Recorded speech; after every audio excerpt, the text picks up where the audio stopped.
here's the that. thing. You know, this is something that's kind of confusing for men. Okay. Because male sexuality, there's lots of complicated about men, but sexuality is not actually one of those things. Male sexuality is you like having sex because you like having sex. But female sexuality is very different, in my opinion.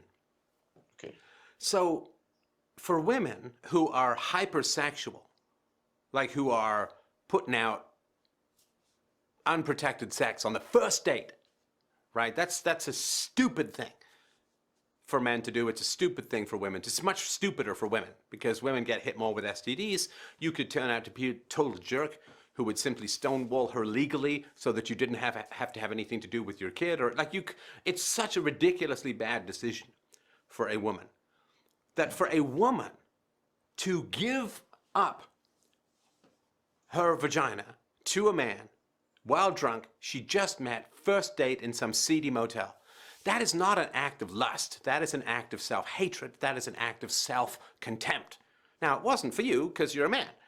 So it's like, yeah, sex is great, right? It's like that old Jerry Seinfeld line, I've had a bad orgasm, but never really had a bad orgasm. But for women, sexuality is much more complicated because the consequences for women and for female sexuality is so much more deep and wide and complicated for women. So it's not surprising to me that a woman, the relationship started off hypersexual, that she went totally cold, because her having sex with a guy on the first date is because she hates herself. You understand? Now, for a man, that's not the case. You can not hate yourself and want to have sex on the first date, and I think psychologically, men, it's not great. It's not great, don't get me wrong. But Okay. we're a bit more bulletproof as far as that stuff goes. But for a woman to have unprotected sex on the first date is an act of self-contempt. It's an act of self-hatred. She doesn't like sex. She just doesn't like herself to the point where she'll use sex to gain attention and to get resources. If a woman doesn't think she has anything to offer you except the V in her vagina, the V, they're a pair of scissors and they're going straight for your nuts. I'm telling you straight up, man.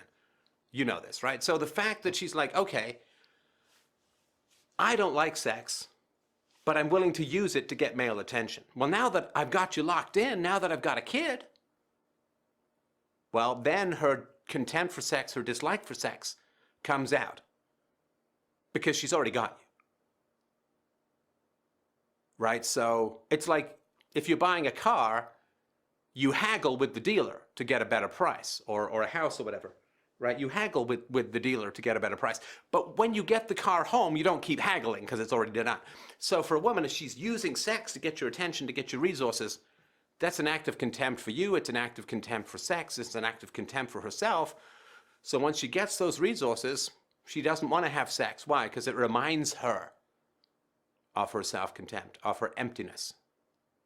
Men don't, maybe really rich and famous men know this, but men don't really understand what it is, the power that you have when you have a vagina. Like, it's really, really hard for men to really understand this. And with that power comes great responsibility. If a woman misuses the power of sexuality, she pays a higher price than a man does, because female sexuality is more valuable, is more powerful, is more complicated, and is more required to bond with a man. So the fact that she dried up like a fast-forward Cretaceous Sahara forward, is not too surprising to me, because my guess is she didn't like sex at all. Like, women will say they like sex. If they're really disturbed and dysfunctional, they'll say they like sex, because then the man is like, whoa, great, lots of sex, woohoo! But if you get a lot of sex at the beginning of the relationship, well, you're not going to get much later, because it is an act of self-contempt. If the woman is restrained and the woman wants to get to know you and has a 3-month rule or a 6-month rule or until we get married rule or whatever it is, well, you're not going to get as much sex at the beginning, but the woman has a positive relationship to sexuality and understands the power of sexuality. And so you're going to get a lifetime of great sex.